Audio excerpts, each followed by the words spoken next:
9 सितंबर 2025 को भारत के दूसरे नागरिक के लिए चुनाव होना है। Second citizen of India Bharat के उपराष्ट्रपति वाइस प्रेसिडेंट ऑफ इंडिया को कहा जाता है। भारत के राष्ट्रपति प्रेसिडेंट ऑफ इंडिया भारत के पहले नागरिक फर्स्ट सिटीजन होते हैं। 9 सितंबर को होने वाले इस चुनाव के लिए राजग यानी राष्ट्रीय जनतांत्रिक गठबंधन, जिसकी वर्तमान में केंद्र में सरकार है, उसने सीपी राधाकृष्णन को अपना उम्मीदवार बनाया है, जबकि विपक्षी दलों ने भारत के सुप्रीम कोर्ट में न्यायाधीश रह चुके बी सुदर्शन को उपराष्ट्रपति के लिए अपना उम्मीदवार बनाया है। सीपी राधाकृष्णन वर्तमान में महाराष्ट्र के राज्यपाल हैं।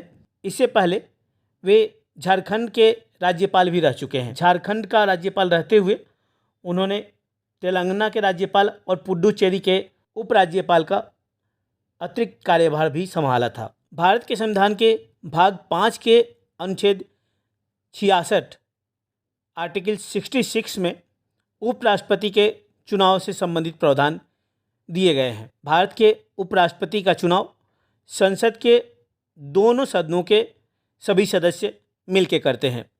राष्ट्रपति के चुनाव में यानी प्रेसिडेंट ऑफ इंडिया के चुनाव में जहां संसद के दोनों सदनों के निर्वाचित सदस्य ही भाग लेते हैं, वहीं उपराष्ट्रपति के चुनाव में संसद के दोनों सदनों के सभी सदस्य यानी राज्यसभा के 12 मनोनीत सदस्य और लोकसभा के 2 मनोनीत सदस्य, जो 2 एंग्लो इंडियन लोकसभा में राष्ट्रपति द्वारा मनोनीत किए जाते हैं, वे सभी मनोनीत सदस्य भी उपराष्ट्रपति के चुनाव में भाग लेते हैं। राष्ट्रपति और उपराष्ट्रपति के चुनाव में दूसरा अंतर यह है कि राष्ट्रपति के चुनाव में संसद के दोनों सदनों के निर्वाचित सदस्यों के अलावा संघ और राज्य विधानसभाओं के निर्वाचित सदस्य भी भाग लेते हैं, जबकि उपराष्ट्रपति के निर्वाचक मंडल में केवल संसद के दोनों सदनों के सदस्य ही शामिल होते हैं।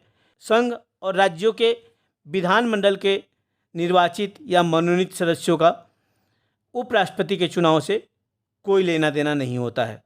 उपराष्ट्रपति यद्यपि भारत का दूसरा नागरिक होता है, लेकिन व्यवहार में उपराष्ट्रपति की शक्तियाँ बहुत कम है। उपराष्ट्रपति पदेन संसद के उच्च सदन यानी राज्यसभा का सभापति होता है। उपराष्ट्रपति राष्ट्रपति की अनुपस्थिति में किसी कारण से राष्ट्रपति अगर अपने पद के दायित्वों का निर्वहन करने में असमर्थ है या राष्ट्रपति के अकाल मृत्यु इत्यादि की वजह से राष्ट्रपति का पद रिक्त है, तो उपराष्ट्रपति राष्ट्रपति पद के दायित्वों का निर्वहन करता है।